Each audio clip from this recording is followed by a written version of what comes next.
Hello and welcome to the Next Gen Racing YouTube channel for our preview of New Year's Day. Can't believe we're moving into 2022. Jack, to end 2021 though, you've had an absolute flyer with Tornado Flyer and also Galvin winning the Savills the other day. I can't imagine how you're feeling. I mean, you throw enough mud at the wall, some does stick. It's nice to finish on a high, especially in the big races like the Grade 1s. Hopefully we can kind of start 2022 in the same form.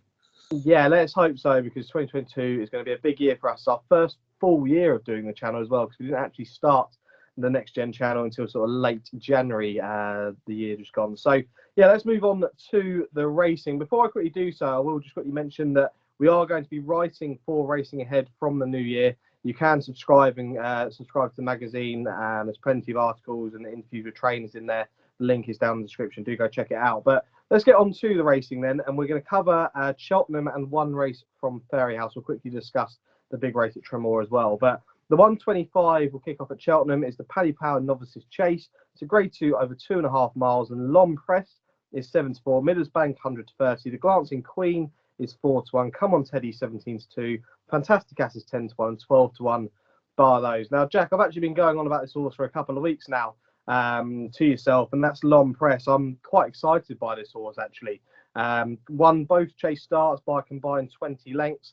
The horse did jump left the last day at Ascot, and you know you'd be slightly worried about that going that way round, but going around Cheltenham, it should suit this horse. I really do think that this horse has got a load of ability and beat some fairly decent sort of season chasers as well the last day. And I think there's got to be plenty of improvement still to come.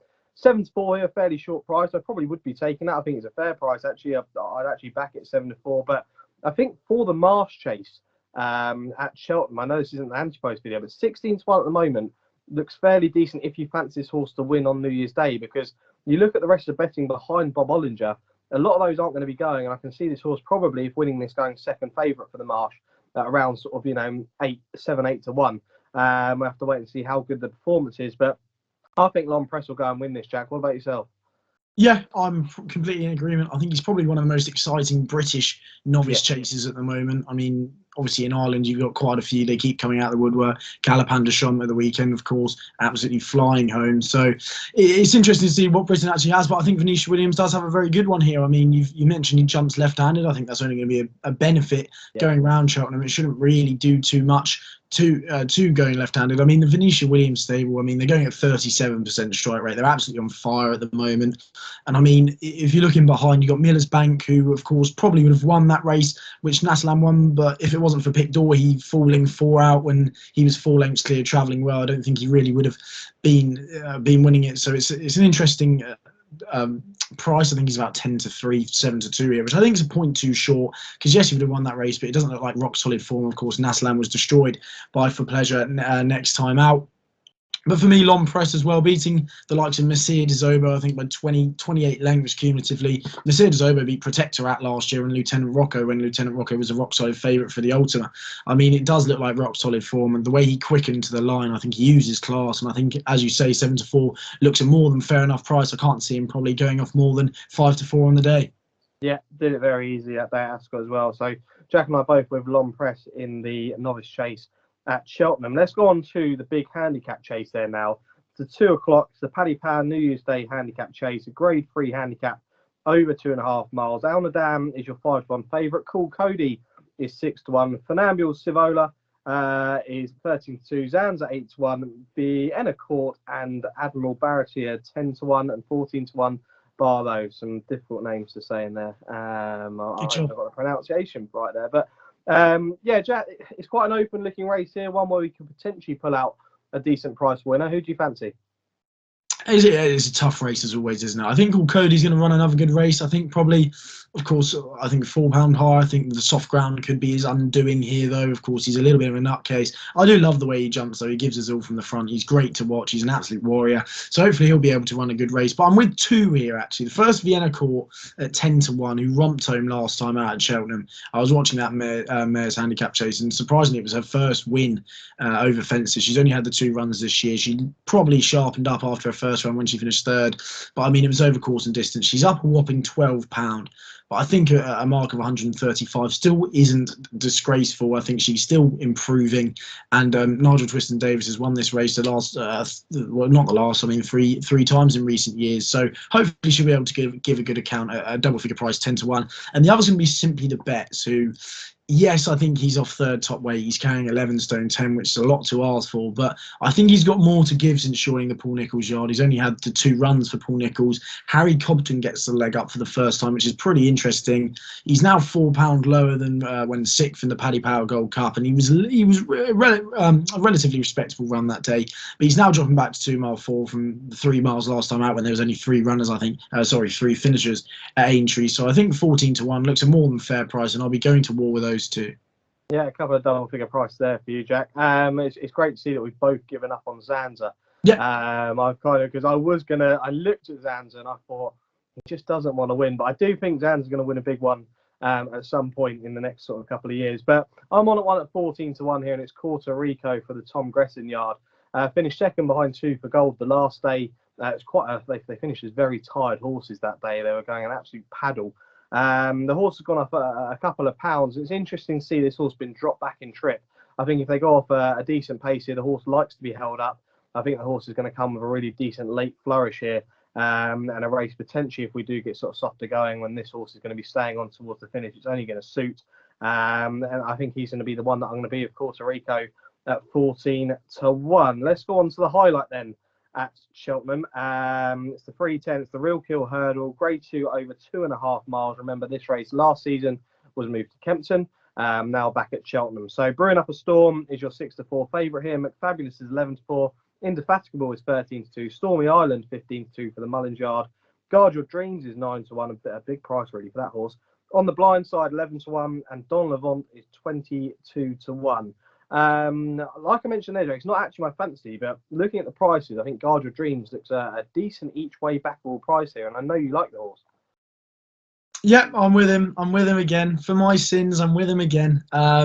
Look, Brewing Up a Storm is clearly the one to beat. I mean, Aintree last time out, he was pretty electric. I think he'll be able to follow the ground, be able to handle the ground completely. And I mean, he is clearly the one to beat, but 6-4 just looks a little bit short. McFabulous, I wouldn't touch with a barge pole. I don't really know what he's going to offer these days. And Guard Your Dreams, look, I think 9-1's a cracking price. I was going through this and I thought 5-1, 4-1 is kind of where he'd be looking. Look, he won the international hurdle last time out over 2 mile and a furlong, and it was definitely widely known that was way too sharp for him. I mean, he stayed on to the line. It depends how much that race took out of him, which is the thing I'd be a little bit worried about. But look, he's stepping back up to his trip, which is 2.5 miles. The ground won't be a problem. He won over 2 miles on heavy ground, I think, 1.5 to 2 years ago.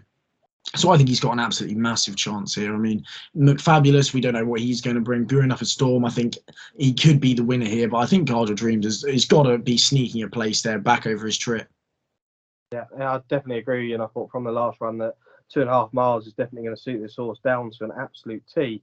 And that text that Jack just got there was from Nigel Twiston-Davies, just saying that the horse will be winning on New Year's Day. So, yeah, trust in Jack. But look, I'm with McFabulous here, who's coming off the back of a wind up. Now, I know we probably don't know exactly what we're going to expect from this horse, and you're shaking your head here, Jack. But the horse seemed to run his better races towards the start of the season. I mean, kind of fell apart a bit towards the back end of the season last year.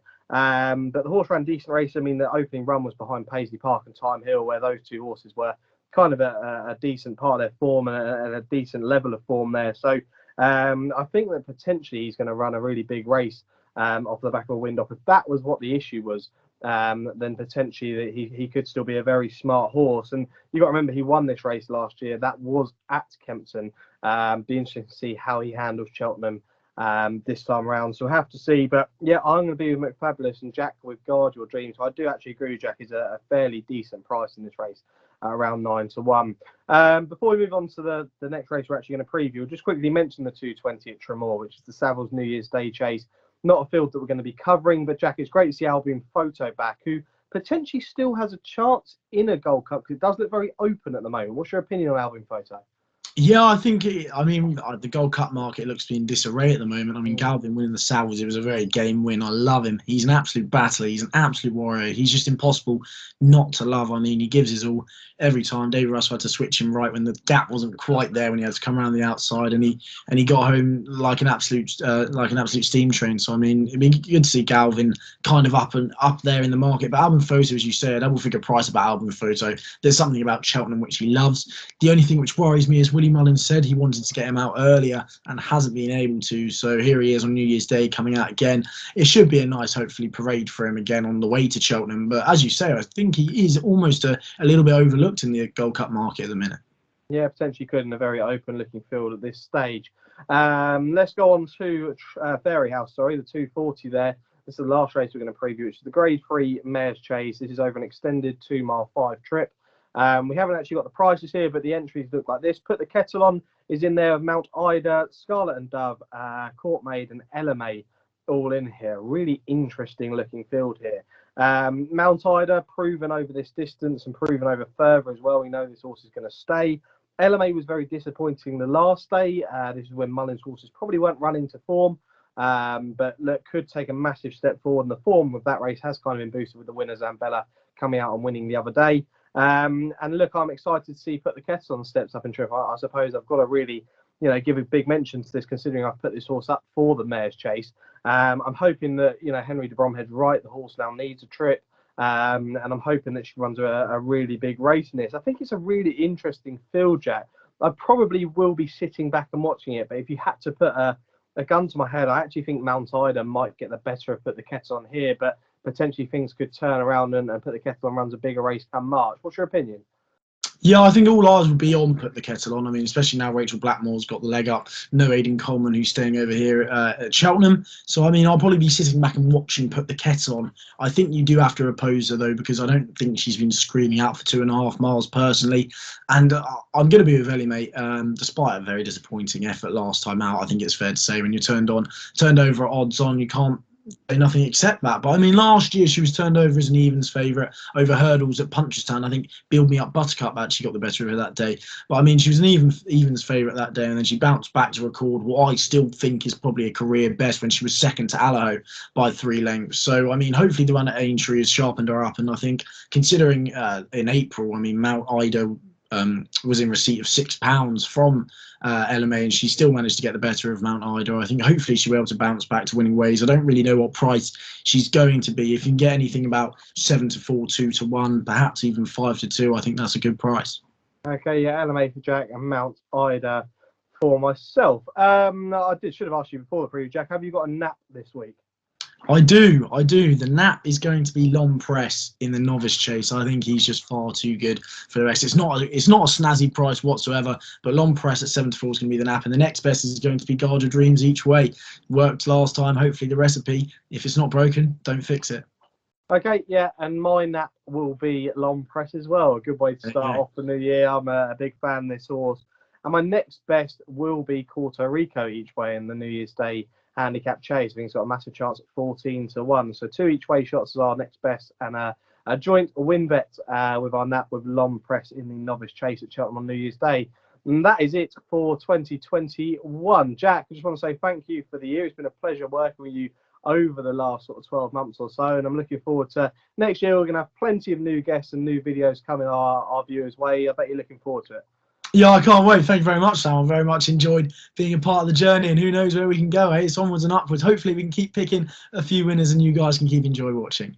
Yeah, let's hope so. And I just want to wish all of our viewers a happy new year. We look forward to seeing you in the new year on the Next Gen Racing channel. Do check out Racing Ahead down in the description, and we will see you for our next video in 2022. Thanks for watching.